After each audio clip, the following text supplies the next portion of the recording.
Hello and welcome to Healing from Within. I am your host, Sheryl Glick, author of The Living Spirit, Answers for Healing and Infinite Love, which shares stories of spiritual awakenings, communication, healing, miracles, and a guide to inner soul intuition. I am most delighted to welcome once again a most gifted and insightful visionary, entrepreneur, and investor, Rizwan Virk, author of his newest book, Treasure Hunt, who will share ways to view the hidden messages in the form of hunches, gut feeling, déjà vu, and to provide guidance in our relationships, our jobs and career decisions, and our investments. To hear Rizwan discuss his other book, Zen Entrepreneurship, please go to my website, SherylGlick.com, and the radio page, January 27, 2014, where you may listen to a former interview on Healing from Within. Hello, Rizwan, and thank you for joining us again on Healing from Within. Hi, Sheryl. Thanks for having me on again. Great to be here. And thank you for continuing to write and share your wisdom with the public. Rizwan, as listeners of the show are well aware, my guests and I share the latest thinking, often based on quantum physics and a metaphysical approach to viewing life in its multidimensional layers for a clearer view of knowing ourselves, life, and being able to master our emotions as we discover our life plan and destiny and conquer any challenges that block our way to accepting life as it is, people and experiences in a clear and truthful manner. In today's episode of Healing from Within, Rizwan Virk, a businessman, film producer, venture capitalist, author, and a thought leader in productivity software, shows us how to listen to our inner clues, uncover our hidden treasure map that shows us the work we are meant to do and the path to get there. Life is not only a dream and a possibility, but we really do have everything we need to succeed once we learn to interpret messages from within. Rizwan, you may remember I asked you this question, but it's been a few years, so perhaps not. But I always love to ask my guests to think back to their childhood or earlier days and remember either a person, event, place, or idea that seemed important to them and may have heralded the way they would live their adult life. Because I think we're born with a soul wisdom that leads and guides us every day of our life, but we just have to access it, tap into it. So think back for a minute.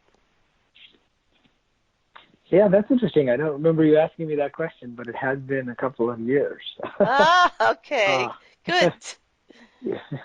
For some reason, I'm drawn not so much back to my childhood, but I'm remembering when I was in college, my yoga teacher at the time, who was from Ireland and had been actually had taught physics at MIT, where I went to school.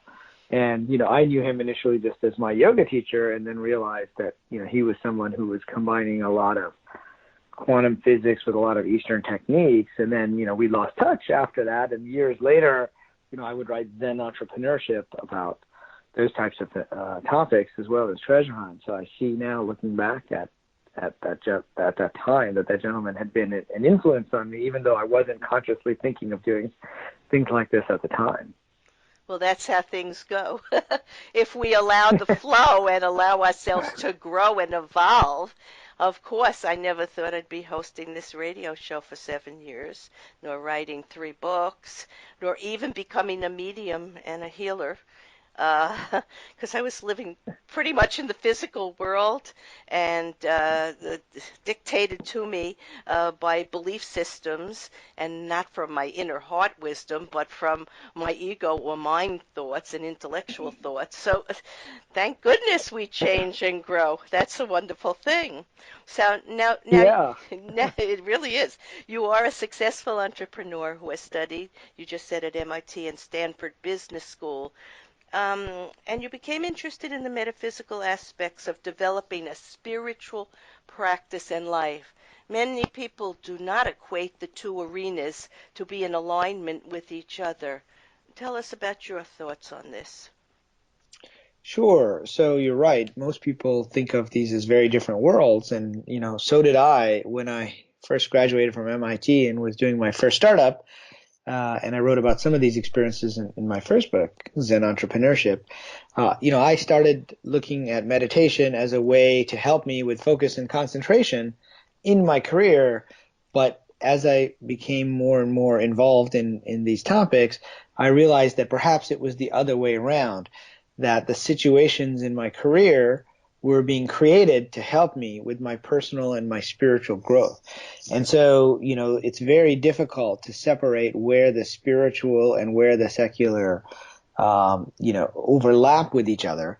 And, this book, Treasure Hunt, is about the treasure map that each of us has inside, that is a set of probable situations that we might encounter, in this life.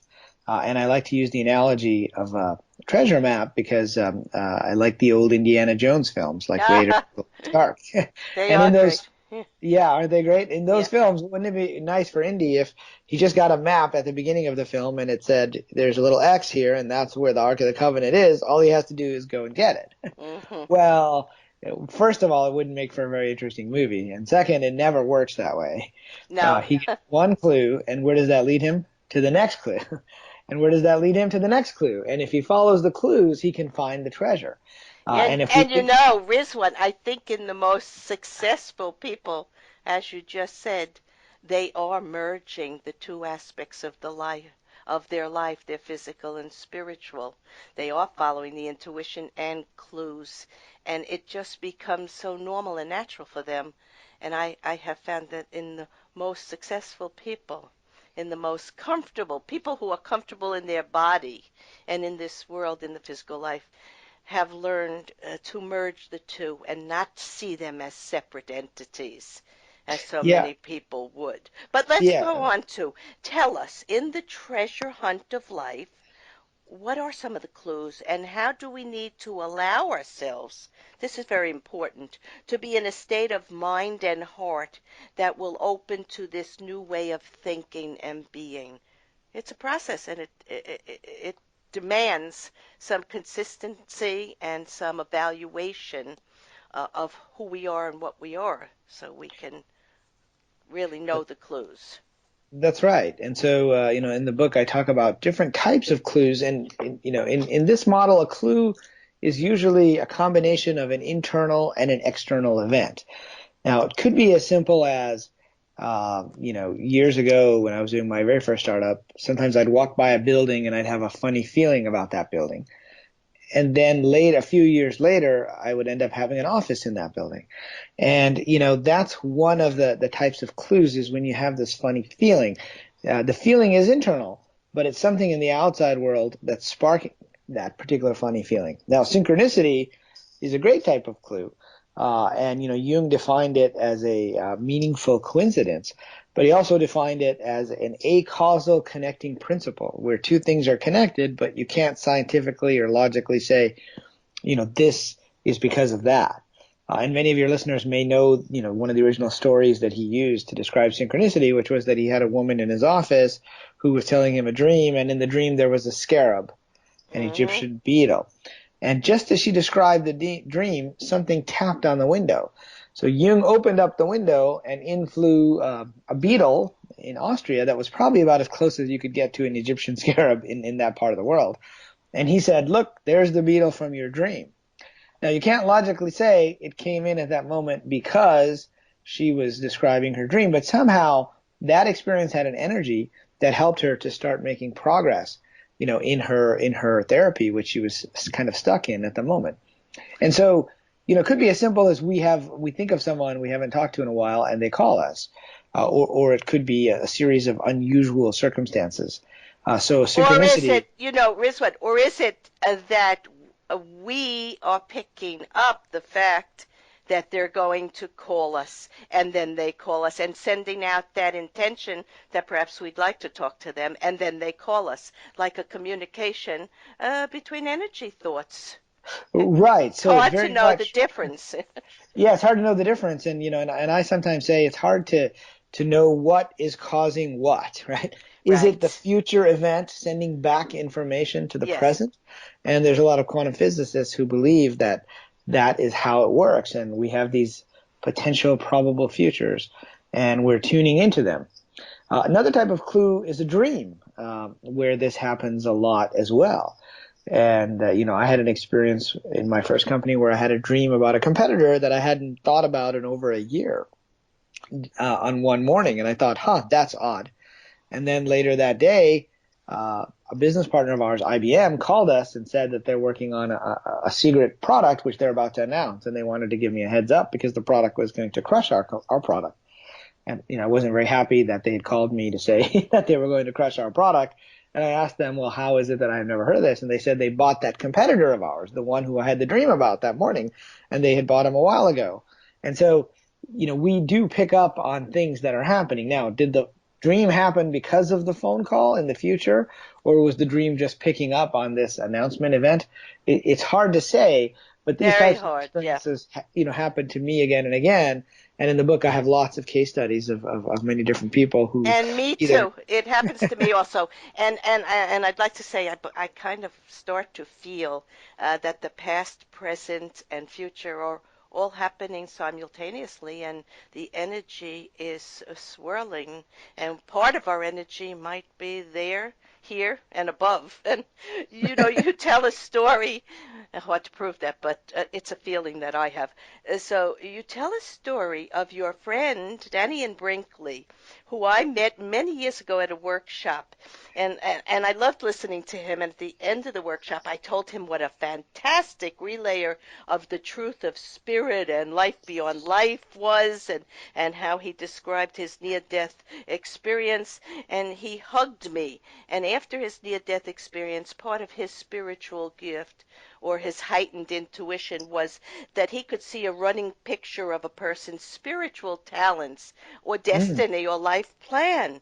And when he hugged me, he said to me, "You are a wonderful teacher of truth also." And I never forgot it. But you tell the story of his near-death experience in the book, and how he discovered what his real life purpose was. And that's also a near-death experience or a spiritual transformative experience, like hunches and synchronicity and intuition and all the other ways that connection to this higher universal energy works are all valuable. And I liked his story. So do you remember how he told the story of his near-death experience? yeah, Daniel's a great guy, and he describes it, very, very well in terms of what happened to him on the other side, and so I've talked to him a lot about this book and this idea of a treasure map. And, I tell his story in the book more as a case where he was given, a specific mission when he came back. And part of it was to spread spiritual love, but Mm-hmm. he also, brought back a term called spiritual capitalism, which is a state where each of us is basically exercising our talents in the world, Mm-hmm. and we're able to make a living doing that. And so, that's a term that I think is very appropriate as we look at bringing spirituality into our lives. The other mission he was brought back with was specifically to create these relaxation centers, because he Mm-hmm. saw that people were going to be more and more stressed out. And he's created, these beds that vibrate at certain frequencies based upon what he saw almost, I guess, 40 years ago now, right? Yeah, And it's a long so, time. recently I sat, I laid down on one of the beds that he showed me. And, when he came back from his near-death experience, he had no idea how he was going to build this stuff, right? And, but the beings of light that he encountered said, don't worry, when the time comes, You'll you'll know, be, you'll know, and you'll be able to figure it out. or Now, we'll help you. well, So, yes, exactly. and But they now, do. and I use that as an example of somebody who has a clear mission, still doesn't know how to do it, but knows that the spirits will support him. For most of us, though, we go through what the Buddhists call the river of forgetfulness, or Mm-hmm. the Chinese say they have the goddess of forgetfulness, Meng Po, who brews the tea of forgetfulness. So, we might have all of these things we were meant to do in this life. If you look at the work of Dr. Brian Weiss, who wrote Many Lives, Many Masters, and Dr. Michael Newton, who wrote Journey of Souls, they both regress people to before birth. And in both cases, they found there was this planning session where you're looking at the most likely events.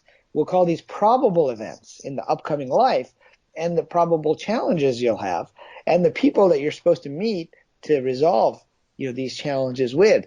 So we learn all that, but then we drink this tea of forgetfulness, and we're born, and we forget our mission in life completely. And so for most of us, who don't have a near-death experience like Danyan did, we only get little glimpses of what we're Mm-hmm. meant to do, and those are the clues. It's the little things that call out to us, that tell us, hey, this is important in some way, for our lives, for our careers, and it happens in our personal lives as well. When we meet someone and we feel like we've known them for a long time. Mm-hmm. So we break through that forgetfulness, and we do have little insights. I mean, for me, I remember when I was 17, I saw a show, Man of La Mancha, and I heard the song The Impossible Dream about doing good in the world. He was an older man who was chasing windmills, but really he was somebody of clear spiritual courage and moral dignity. And it spoke to me very loudly, and sort of I wanted to do something to go beyond the scope of ordinary things and learn how to be a force, right, in the world for change and creation. And I never forgot that. And many years later, when I had a dream, and my grandfather was standing there in the dream and telling me I had to write something for my father. And the next day I got a call from my mother that my father had passed, and I wrote his eulogy. I didn't put Mm. together because I was living a physical life. I really wasn't into a spiritual look, and I wasn't into metaphysics at that time, and I wasn't a medium at that time, or though I was, but I wasn't yet You weren't aware of. consciously, right? You weren't Yes, I had conscious. forgotten my purpose and had to find it again and again. But that's how it works in dreams, in meeting people, in something that motivates you from the earliest days of your life, perhaps. When I was very little, 3 years old, I remember looking up and I was crying. And I looked up at the sky and I said, "Why did you drop me here?" I had no idea who I was talking to, but I knew this was a challenging place, and there was much I had to learn to understand in order to do the work that I was born to do. So it is very interesting how our intuition comes to us in so many ways. And I like that you told about the big dream, because that was a big dream for me that awakened me and set me on a path for the next 20 years of learning how to communicate with spirit and how to let people feel through energy. I do Reiki energy healing, and to let them feel their own soul energy and their connection to their purpose or Mm. life plan. So you talked about a big clue is in the form of a big dream, and you told the story of James Cameron, the director and writer. And I just love that story and movie so much. It's so meaningful to me. So tell us something about that. Yeah, definitely. So, dreams are one way that we get messages. Sometimes we have to interpret those dreams and try to figure out what they mean, just like we have to interpret clues that come to us in waking life. But this is an interesting one because, when James Cameron was a young man, he was working on these kind of B movies, and he was in Italy working on one of the movies, and he got very sick. So he ended up having to spend the whole day kind of in a fever in his hotel room rather than being on the set. And he woke up from this fever and he'd had a particularly disturbing dream.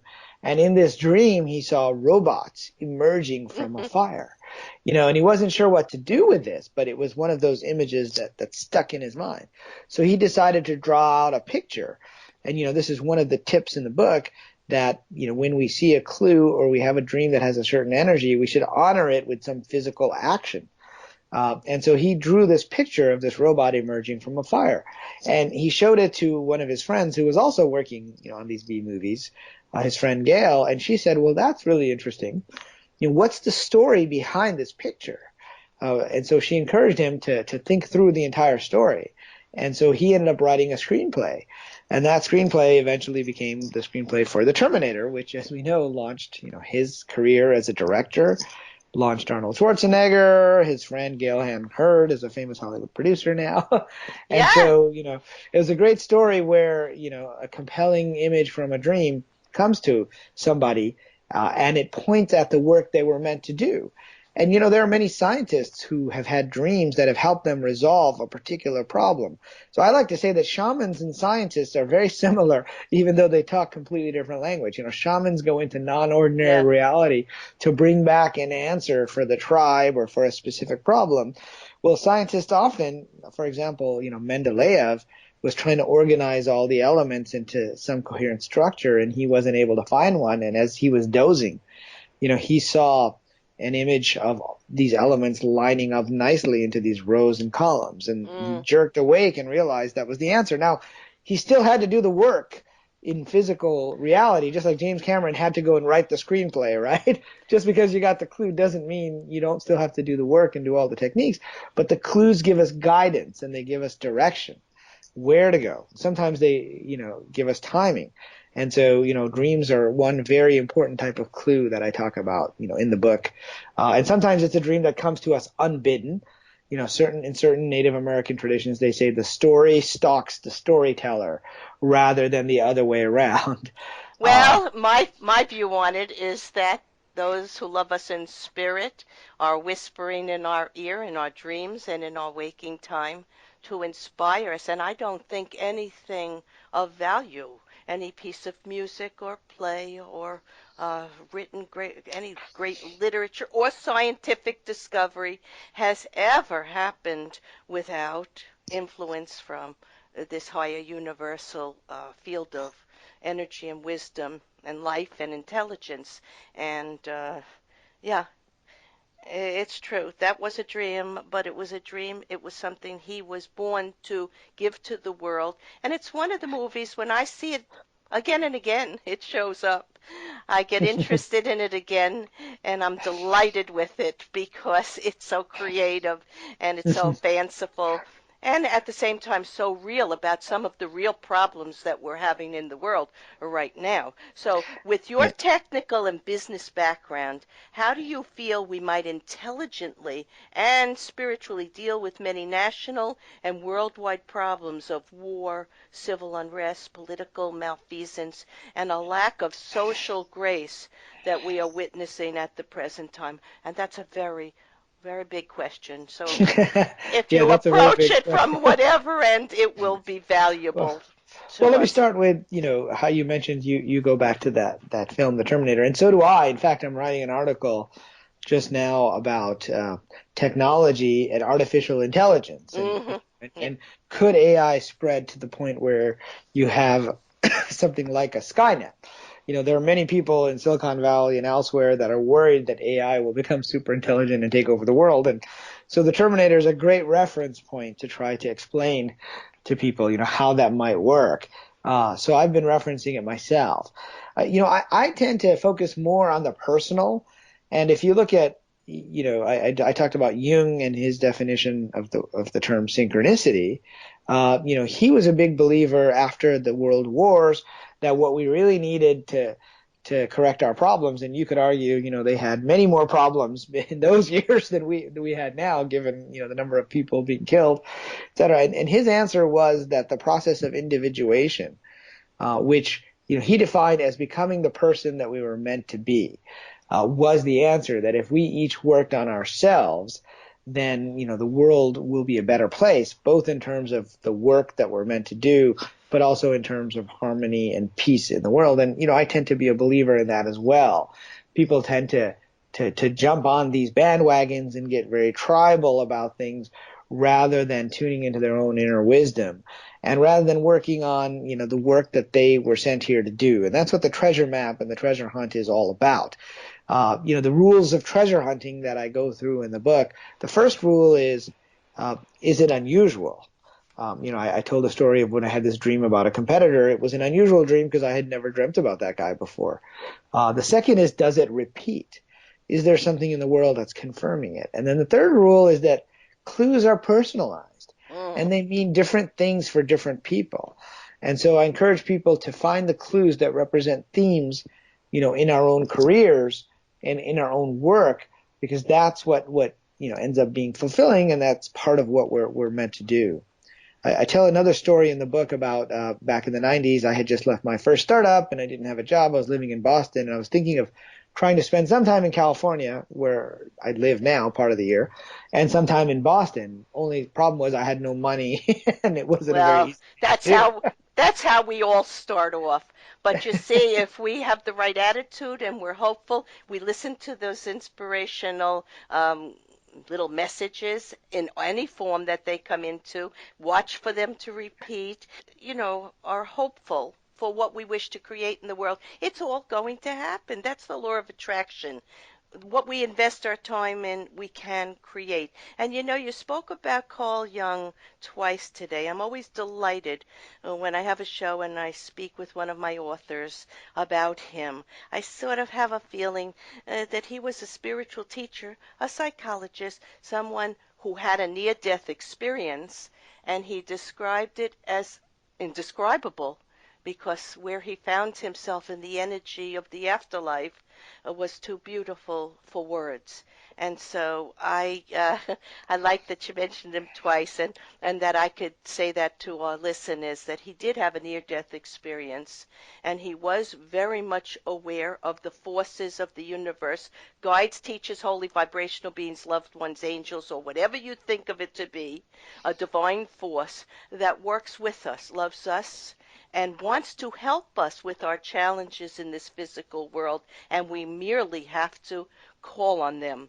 So I want to thank you, Rizwan Virk, author of your newest book, Treasure Hunt, for being a treasure yourself. Your efforts to share the wisdom garnished through self-investigation, self-mastery of emotions, following intuition, hunches, clues, synchronicity, and the little voice within to find your best life and success in spiritual and practical physical ways. To purchase this book, go to zenentrepreneur.com or amazon.com. In summarizing today's episode of Healing from Within, Rizwan Virk, a creative and intuitive author, shows us how to look beyond the expectations of those around us and the world for what matters most to us, and to go within to hear the quiet voice and to dream the big dream, or perhaps to pay attention to synchronicity and to open to a universal world of energy that holds the clues and answers to our life journey, a journey that can be immeasurably enhanced and filled with the potential to thrive beyond all expectations. As Rizwan wrote, internal clues are very important to familiarize yourself with. These are feelings that you get before you make a decision about some course of action. This includes recognizing the funny feelings that come with seeing an external clue, or noticing some tightening up or tingling or other sensation in your body at the right time. One of the most powerful ways to distinguish between a real message and a superfluous one is to learn to recognize inner signals, feelings, or sensations that alert you that a message is there. These signals are part of learning to find the way to the Holy Grail. They are like metal detectors that tell you a clue is present. Rizwan and I would be delighted for you to awaken to the many clues, messages, and feelings we are all receiving from the world of spirit or universal energy, or whatever you wish to call it, which wishes to help us find our life plan and destiny in ways that are joyful, positive, enlightening, and energizing. Begin simply by listening from within. I am Sheryl Glick, host of Healing from Within, and invite you to visit my website, SherylGlick.com, to read about and listen to leaders in the field of higher consciousness who guide you to find out who you are and how life can be made more magical by knowing and listening to the messages of guidance from above. Shows may also be heard on webtalkradio.net and dreamvision7radio.com. Thank you.